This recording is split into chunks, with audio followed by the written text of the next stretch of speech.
నేను ఒకరిద్దరు ఇంజనీర్లను వదిలిపెడితే శ్యాంప్రసాద్ రెడ్డి లాంటి వాళ్ళను ఒకరిద్దరు ఇంజనీర్లను వదిలిపెడితే అంటే మిగతా ఇంజనీర్లను కూడా కలుపుకొని చెప్తున్నా. వీళ్ళంతా ఎటువంటి వాళ్ళు అంటే మేధావులు కావచ్చు, విశ్లేషకులు కావచ్చు.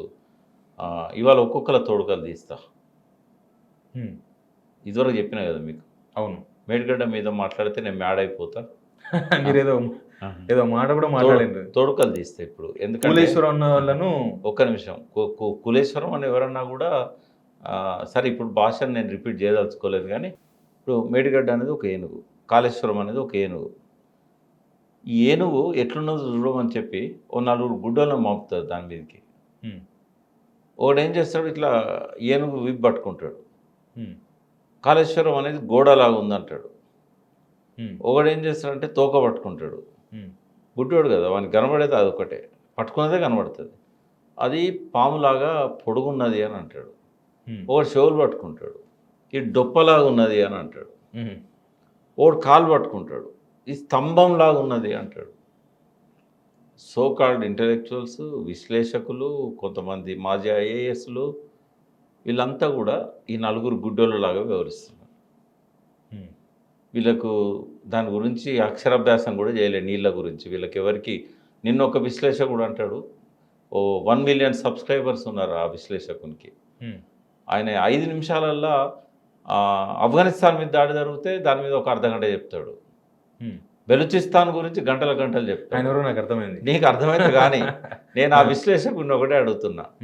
నిన్న వీడియోలో చూసా, ప్రొఫెసర్ గారు ధవళేశ్వరం ఆనకట్ట 170 ఏళ్ళ నుంచి చెక్కు చెదరకుండా ఉన్నది అని మీరు చెప్తున్నారంటే మీకు దాని మీద ఎంత అవగాహన ఉందో నాకు అర్థమవుతున్నది. ఆ వారే మళ్ళీ ఏమంటారంటే, వారితో పాటుగా ఇప్పుడు నేను చెప్పిన వాళ్ళందరూ జేఏసీ రథసారథితో సహా వాళ్ళు ఏమంటారంటే నాగార్జున సాగర్ ఒక్క పిల్లరన్నా కుంగిపోయిందా 70 ఏళ్ళ నుంచి? శ్రీరామ్ సాగర్ది ఒక్క పిల్లరైనా కుంగిపోయిందా? శ్రీశైలంది ఒక్క పిల్లరైనా కుంగిపోయిందా? అంటే డ్యామ్కున్న బ్యారేజీకి తేడా తెలియని వాళ్ళను మిమ్మల్ని మేము ఎందుకు గౌరవించాలి? అవును, ఇవన్నీ ఈ 10 మిలియన్స్ పీపుల్కి ఏం చెప్తారు మీరు? మీకు డ్యామ్కు బ్యారేజీకి తేడా తెలియదు. మిమ్మల్ని గుడ్డి వాళ్ళు అనుకోకపోతే నేను ఏమనుకోవాలి? ఏనుగు కథ చెప్తే తప్పెట్లయితుంది మీ గురించి? అలా పంపించండి, ఇవి ఖచ్చితంగా పంపిస్తూ చూస్తారు. నేనేమంటున్నా అంటే, చాలామంది నిన్న ఒక ఛానల్లో అద్దంకి దయాకర్ నాతో ఆర్గ్యూ చేస్తూ లైవ్లో, ఇది బ్యారేజీ చాలా తేలిక, డ్యామ్ కట్టడం చాలా కష్టం. చూడడానికి బ్యారేజ్ చిన్నది, ఖర్చు తక్కువ, డ్యామ్ పెద్దది. కానీ డ్యామ్ కట్టడం ఈజీ, బ్యారేజ్ నీళ్ళలో కట్టాలి కదా. తర్వాత రేవంత్ రెడ్డి గారు మొదటిసారి ఇసుకల బ్యారేజ్ కడతారా అన్నప్పుడే చెప్పగలిగేటట్టు సమాధానం చెప్పాం, బ్యారేజ్ ఇసుకలనే కడతారు. కానీ మొన్న కూడా ఒక విశ్లేషకుడు అంటే వీళ్ళని ఎవరిని నేను వేరే విషయాల్లో తప్పుపట్టా, ఈ విశ్లేషకులు నిజంగానే మంచి విశ్లేషకులు.